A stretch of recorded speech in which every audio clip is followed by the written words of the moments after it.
ಅದು ಯಾರಪ್ಪ? ಯದ್ರೂಪಂ, ಅದು ಯದ್ರೂಪಂ ಏನದು? ಧ್ರುವಂ. ಧ್ರುವಂ ಅಕೃತಂ ಯದೇಕಂ. ಯದ್ರೂಪಂ ಧ್ರುವಂ ಅಕೃತಂ ಯದೇಕಂ ಆತ್ಮನ್ ನಾನಾಧಾತ್.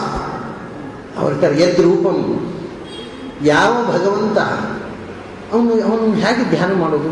ಏನು ರೂಪ ಅವನದ್ದು? ಭಗವಂತನ ರೂಪ. ಇಡೀ ಜಗತ್ತಿಗೆ ರೂಪ ಕೊಟ್ಟ ಭಗವಂತನ ರೂಪ ಎಂಥದಪ್ಪ?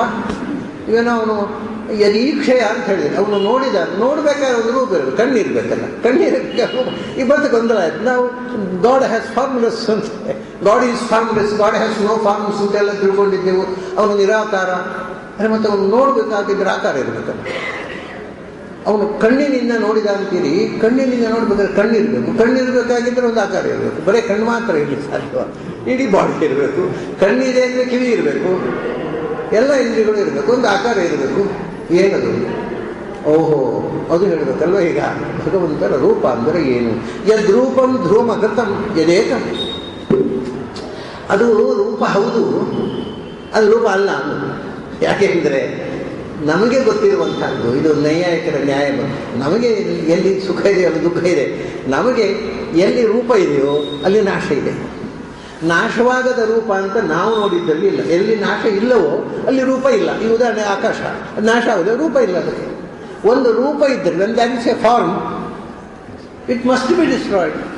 ಒಂದು ಆಕಾರ, ಒಂದು ರೂಪ ಅಂತ ಹೇಳಿದ ಮೇಲೆ ಅದಕ್ಕೆ ನಾಶ ಇರಲೇಬೇಕು. ಅದರಿಂದ ನೀವು ದೇವರಿಗೆ ಆಕಾರ ಹೇಳಿದರೆ ಅವನು ಒಂದು ದಿವಸ ಅದನ್ನು ಸಾಯ್ಬೇಕಲ್ಲ, ನಮ್ಮ ಹಾಗೆ. ಇದರಿಂದ ಯದ್ರೂಪಂ ಧ್ರುವಂ, ಆ ರೂಪಕ್ಕೆ ನಾಶ ಇಲ್ಲ. ಅದು ಅನಾದಿ ನಿತ್ಯವಾದ ರೂಪ. ಹಾಗಂಥದ್ದೊಂದು ಉಂಟಾ ಅಂದರೆ ಅದು ಹೇಳಿದ್ರು ಅಕೃತಂ. ಯಾವುದು ನಾಶ ಆಗೋದು ಉಂಟ? ಮಾಡಿದ್ದು ಸಾಯುತ್ತೆ, ಮಾಡದೇ ಇದ್ದು ನಾಶ ಆಗೋದು ಹೇಗೆ?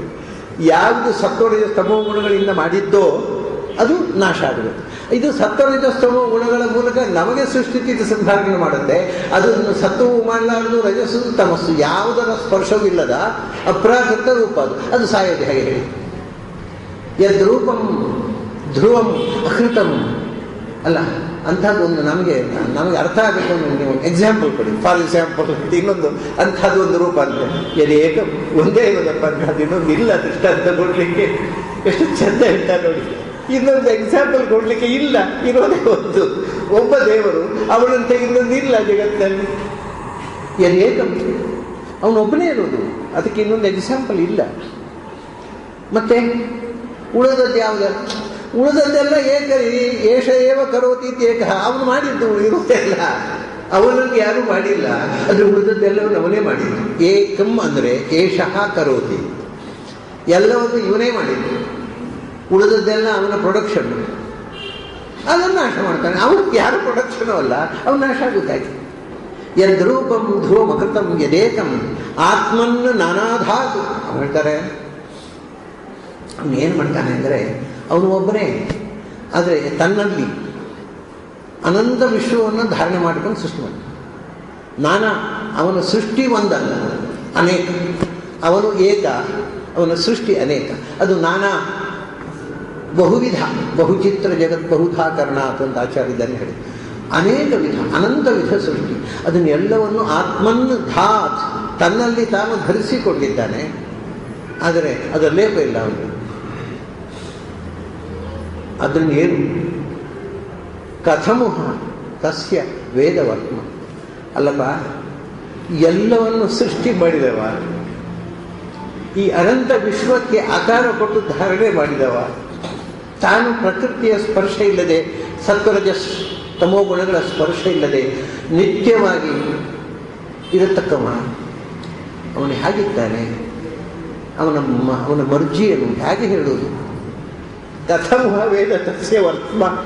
ಅಂಥ ಭಗವಂತನ ದಾರಿ, ನಡೆ, ನುಡಿ ಹೇಗಿರುತ್ತೆ? ಯಾರು ಹೇಳಬೇಕು? ಹೇಗೆ ಹೇಳಬೇಕು? ಯಾಕೆಂದರೆ ನಮಗೆ ಹೇಳಲಿಕ್ಕೆ ಒಂದೇ ಒಂದು ವಿಧಾನ, ಇದರ ಹಾಗೆ ಇದ್ದಾನೆ. ನಾವು ಸಾಮಾನ್ಯವಾಗಿ ಮಕ್ಕಳಿಗೆ ಪಾಠ ಹೇಳುವುದು ಹೀಗೆ. ಈಗ ಕಾಡ್ಕೋಣ, ಇದನ್ನು ಗವಯ ಅಂತ ಹೇಳ್ತಾರೆ ಸಂಸ್ಕೃತ. ಗವಯ ಅಂದರೆ ಕಾಡೆತ್ತು. ಮಗು ಕೇಳುತ್ತೆ, ಅಪ್ಪ ಕಾಡೆತ್ತು ಹೇಗಿರುತ್ತೆ? ನಮ್ಮ ಹಟ್ಟಿಯಲ್ಲಿ ಎತ್ತಿಲ್ವಾ? ಅದಕ್ಕಿಂತ ಸ್ವಲ್ಪ ಗಟ್ಟಿ ಹಾಗೆ ಇರ್ತದೆ. ಗೊತ್ತಾಯ್ತು ಈಗ. ಗೋ ಸದೃಶ. ಹಾಗೆ ದೇವರಿಗೆ ಏನು ಹೇಳೋದು?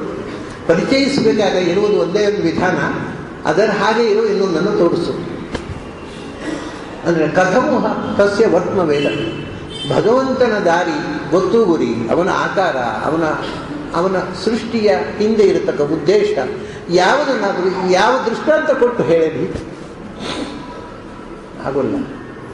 ಬೇರೆ ಅದೇ ಇನ್ನೊಂದು ದನ ಅಂದರೆ ಒಂದು ಕಡೆ ಹಟ್ಟಿ ಕರ್ಕೊಂಡೋಗಿ ಅದ್ರ ಭಾಳ ಕೋಟ್ ಹಿಡಿದು ನೋಡಿದ್ದನೋ, ಕೋಟ್ ಹಿಡಿದು ತೋರಿಸ್ಲಿಕ್ಕಾಗೋಲ್ಲ, ಇನ್ನೊಂದು ಎಕ್ಸಾಂಪಲ್ ಕೊಟ್ಟು ಹೇಳಲಿಕ್ಕೂ ಆಗೋಲ್ಲ. ಯಾವ ದೃಷ್ಟಾಂತದಿಂದ, ಯಾವ ಬಗೆಯಿಂದ ಭಗವಂತನ ಬಗ್ಗೆ ನಿಮಗೆ ನಾನು ತಿಳಿ ಹೇಳಲಿ ಅಂತಾರೆ ವೇದವ್ಯಾಸರು.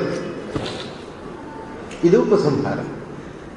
ಅಂದರೆ ಏನು ಹೇಳಿದಾಗ ದೇವರ ಬಗ್ಗೆ ನಮಗೊಂದು ಹೊಸ ವಿಷಯ ಗೊತ್ತಾಯ್ತು. ಈಗ ದೇವರ ಬಗ್ಗೆ ಏನು, ದೇವರ ಬಗ್ಗೆ ಪೂರ್ಣವಾಗಿ ತಿಳಿಯಲು ಸಾಧ್ಯ ಇಲ್ಲ ಅದಷ್ಟು ಗೊತ್ತಾಯ್ತು. ಈಗ ಗೊತ್ತಾಯ್ತು ದೇವರ ಬಗ್ಗೆ, ಏನು ಗೊತ್ತಿಲ್ಲ ಅಂತಲ್ಲ, ದೇವರ ಬಗ್ಗೆ ನಮಗೆ ಗೊತ್ತಿಲ್ಲ ಅನ್ನೋದು ಗೊತ್ತಾಯ್ತು. ಈಗ